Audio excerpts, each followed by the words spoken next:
What it do, what it do? How y'all feeling? Welcome. This is Ash News Radio. I am your host, Ash Neal. That is I. So we talking to y'all. Yes. Now, Piers Morgan had this Iranian woman on his show. She's normally on there. I don't remember her name, but she's always there to explain to America how horrible Iran is. Yes, and with this war that's going on right now, we had a lot of things going on, like the Iranian football team or soccer team, however you want to say.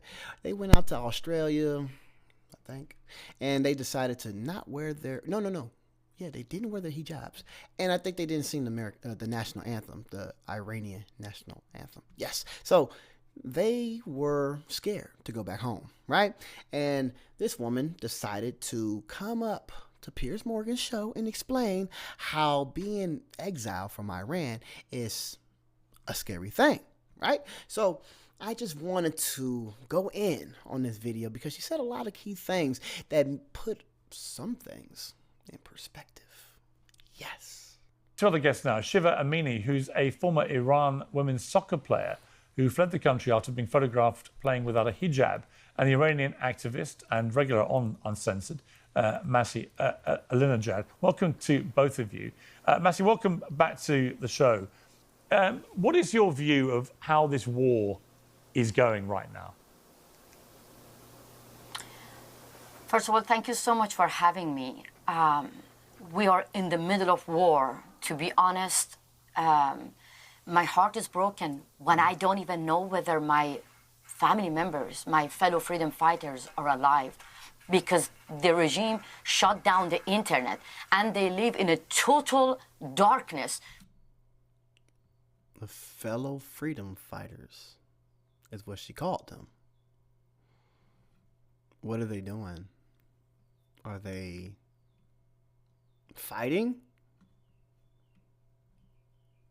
If I go out right now and I go to my local police department, whatever, and I decide to go in there to fight, to overthrow my regime, what the fuck you think they're going to do to me? Huh? What do you think they're going to do? Like, this is just stupid. Mind you, I'm not from Iran. She is. And I guess she has her own reasons on why she has been indoctrinated with Western values, right? And she wants what she has for all of Iran. So let's hear what she has to say. But no one talks about it. No one talks about it. This is a war crime that a regime, which the officials going to media tour, coming to your own show and talking freely, misleading the rest of the world, repeating the narrative of murderous regime, but my people live in a total digital blackout. And we don't know, as I said, me, Shiva, we have no idea whether our beloved family members are alive. She's talking about Professor Miranda. Miranda basically came on there on Piers Morgan's show, basically saying the real. You know, there was an Iranian girl who was arrested for, I guess, not wearing her hijab or something. And she died in custody. And I guess some say that acid was poured on her face and she was just dismembered. And they're using the fact that her crime was not wearing a hijab is human rights violation, right? And Miranda basically said no. When she got arrested, there was nothing wrong with her. There's video of when nothing was wrong with her. So whatever injury she sustained was inside the jail. And I don't know. There's a lot of things that happen in American jail that our country's not being held accountable for. So yeah, it's a little misleading to say the least. Or not. But at the same time, I have to say that people are happy. I know that very well because I carry the wound of this war on my own body. Two of my beloved brothers were injured during the war between Iran and Iraq. And I know that this war is ugly, but this war is being imposed on us Iranians by the Islamic Republic. None of us wanted this. Who imposed the war on your brother? Both of them. Who? Iran? Or was it America? Some people don't even know that America funded Saddam. And we wanted to overthrow Iran with Iraqi citizens. We armed the Kurds a long time ago. And I guess at that moment, her brothers got hurt or lost their lives. You're going to blame your country?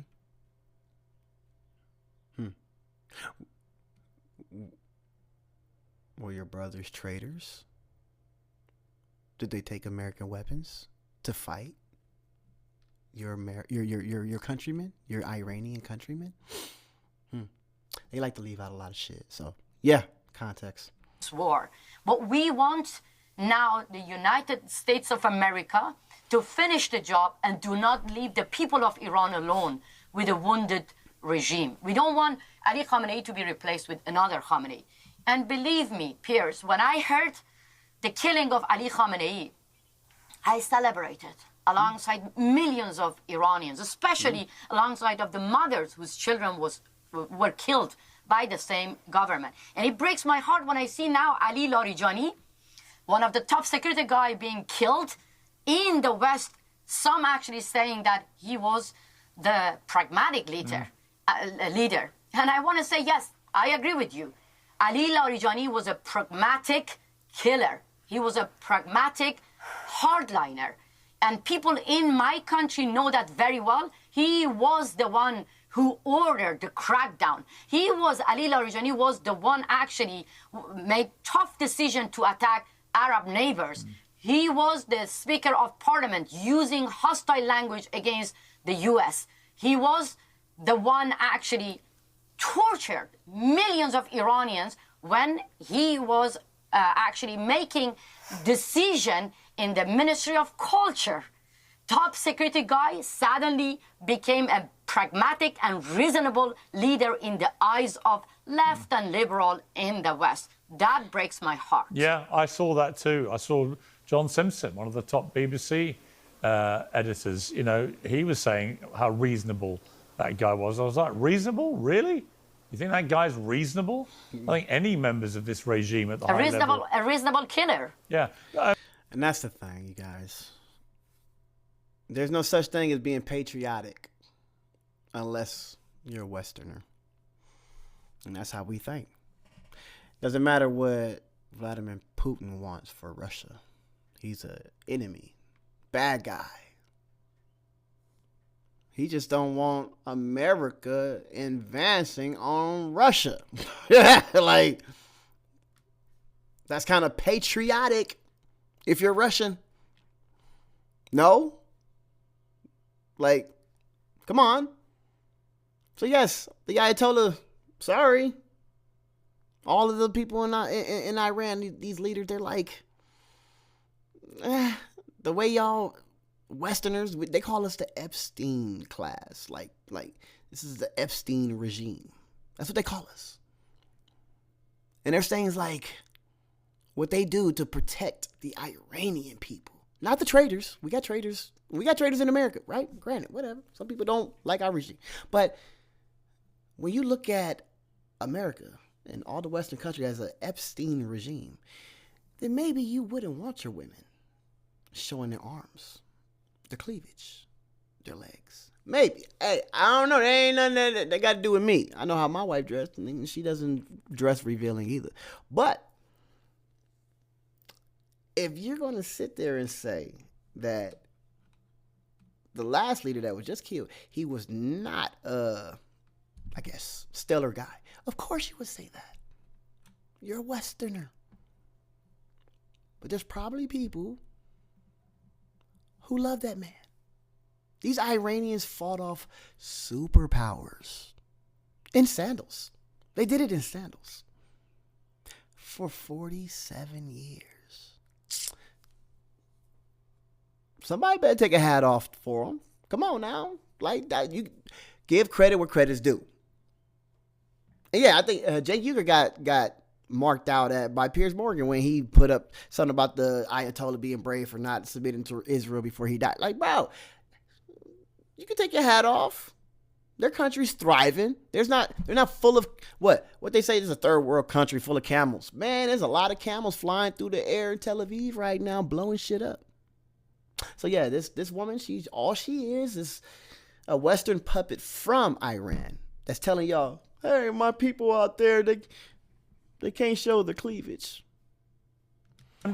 Massey, before I go to Shiva for her story, one question that keeps being asked is why has there been no sign of any uprising on the streets, given the military success that the Americans and Israelis appear to be having? My conclusion has been, and correct me if you think I'm mischaracterizing what is happening, is that it's twofold. That one, obviously people remember what happened in January when many thousands of protesters were killed in the uprising then. And that secondly, obviously lots of bombs are flying around and the streets are a very dangerous place to be out on right now. Is that the two-pronged reason we're not seeing any real protests yet? Nope, wrong. I'll tell you why you're not seeing no protests, Pierce. Iran won. Yeah. Back in January when we were sitting back talking that shit, when we had all those protesters out there, right? They was out there fighting. They were, I wouldn't say fighting. It was just a lot of people in the streets yelling, protesting. They were yelling at their government, saying, hey, man, what's up, bro? My dollar's not going far enough, and I need to, their currency is not going far enough, and we're just tired of this, right? Mind you, they're only suffering from sanctions imposed on them by us, right? So that's just a trick. That's what we do. We impose sanctions on the country when they can't buy food for cheap or different goods from across the world. They get mad. Their country would get mad. It's like, we got to get our leader up out of here because we can't buy a soda for $1. Our sodas are $10. And it's like, well, America's holding that stronghold on your country, so don't be mad at your country. Be mad at America. But we love to sit back and bash these countries because we don't know the ins and outs of these agreements. We don't. All we know is that these people are yelling from inside saying, hey, we are being oppressed, right? And I think once people are being educated now, they're understanding what sanctions are. They know who the bad guy is. So now that you got some Iranians out here, and they're like, man, I love my country. I want to go back home, but it's going through a lot of economic turmoil. When we realize the reason behind that economic turmoil, there's going to be a lot of changes in this world. American power and the sanctions and the shit we do, once that shit diminishes, there's going to be a lot of peace and prosperity. Yes. Let's be very, very clear. The entire nation, my beloved country, is being traumatized of seeing the dead bodies that, piled on the top of each other in the streets, Pierce. We never forget that more than 32,000 people have been killed in January. And that's a lie. It wasn't 32,000. That's a lie.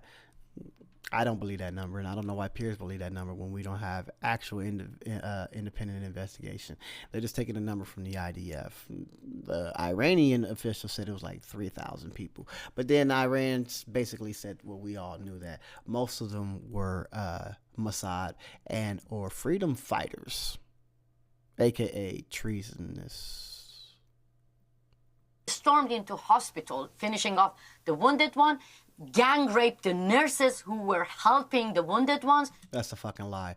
Nobody gang raped nobody. That's what they all say. That's just a thing to put it in your heart. Like I said, this is for boomers. Boomers only. They're the ones that hear this shit like, oh my God, we gotta go and get them. Ain't nobody we're in the middle of a war. Who got time to fucking rape somebody? Shut the fuck up. That does not resonate with nobody.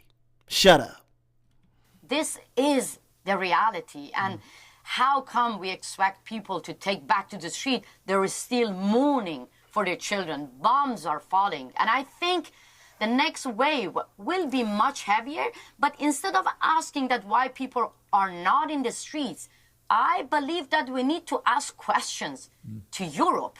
Especially I'm asking Prime Minister Keir Starmer, who actually decided to send his representative to the embassy in London to celebrate the anniversary of the Islamic Republic. The same regime massacred innocent and unarmed people. We need to actually ask these leaders who are safe They have power, not asking, powerless people of Iran who faced mass killings that why you're not in the street. We must ask those anti-war activists who were saying free Palestine, where are they? Why they are not in the streets? Because if we want to free Palestine, we need to free Palestine from Hamas and the greatest sponsor of terrorism, which is Islamic Republic. I don't think this is a moral question asking unarmed Iranian who actually faced massacre and torture that why you're not in the street while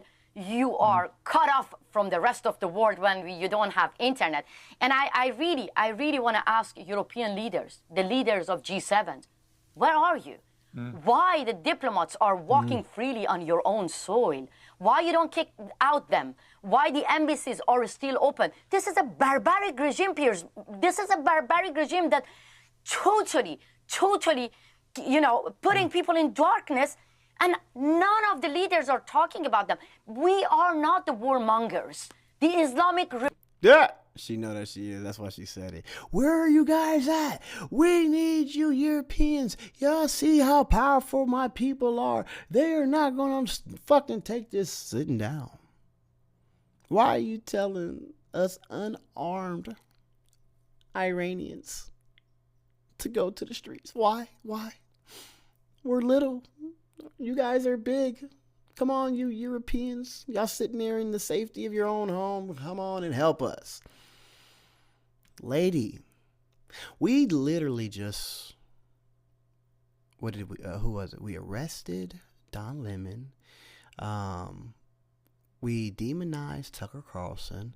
Now we're threatening to investigate Tucker Carlson. I think he's under FBI investigation for leaking information. We just called Joe Kent a traitor, which I ain't got no kind words for dude. All because they spoke up against our country.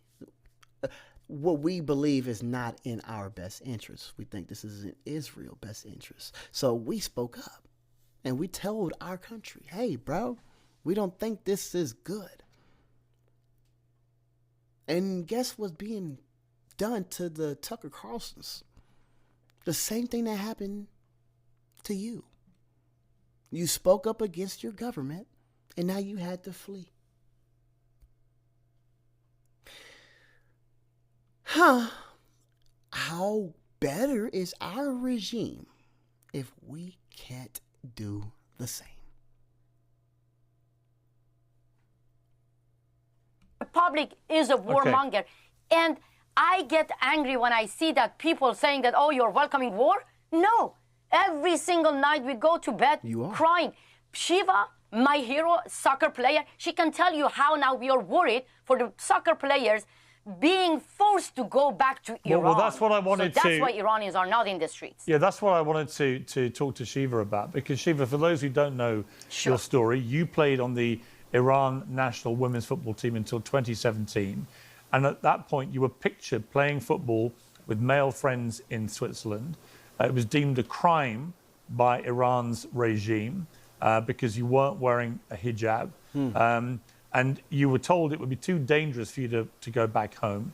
You said at the time, I lost everything. My family, my safety, my home, even my dog.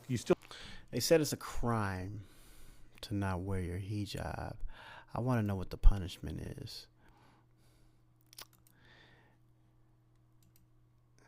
If it is a crime to not wear your hijab in Iran, what is the punishment? Not wearing a hijab in Iran is a crime punishable by fines, prison sentence, and car confiscation, depending on the frequency of the offense. First-time offenders face fines of 6 to 24 million toman, while repeat offenders can lead to 24 to 50 million tomans in fines or imprisonment, particularly if deemed collaboration with enemy countries. So all you Americans that are trying to get these people to defy their government and their rules, y'all are the ones that are getting them locked up. That's their rule. Leave them the fuck alone. That's what they're supposed to be doing. They're supposed to wear a hijab on their head. And if they don't, they're going to get charged 6 million fucking toners. It's not punishable by death. You guys are sick. So yes, leave them alone. You have money in an Iranian bank account you can't access. After trying to get your family to visit you abroad, your mother was finally granted leave by Iran. Your father was blocked. While your mum was visiting, your father died. You were unable to return to Iran for his funeral. You still fear for friends and family in Iran. And you're often too afraid to check your phone for news in the morning. So that's a pretty harrowing account of what you went through and continue to go through. And of course, we have this replicated now by these Iranian national women's football players in Australia. Initially, a number of them, 7 of them, wanted to have humanitarian visas to stay in the country after they did their protest by not singing the anthem. But now only 2 remain. And the word is that the others were bullied and threatened and persuaded to go back because of reprisals against their family. And you know all too well what those reprisals can look like. So welcome to Uncensored, Shiva. But what is your view of what has been going on with these Iranian women's football players? So look, Pierce, it's beyond sad because you saw that picture of those female athletes, Iranian soccer players in Australia, when they actually had a big smile without hijab on, and you could see freedom and joy in their eyes, but at the same time, they were worried. And because of the regime, because the regime held hostage their families. And in that moment, I totally understand them, because the regime put you in that situation. You have only 2 choices: or think about yourself, your future, and be free, or return back to Iran because the regime threatened your family. So They ain't threatening your family. Stop lying. Sweetheart, they probably just got to pay like 6 million tonins. Is that how you say it? I think that's how you say it. That's it. That's it. It's okay.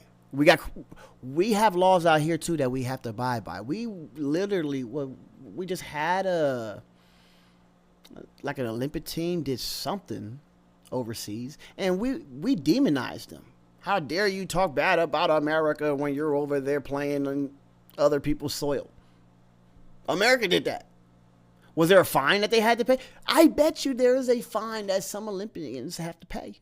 If they go out to another country and they did something that we didn't approve of, they probably have to pay a fine. Same in Iran. Those girls just have to pay a fine. Chill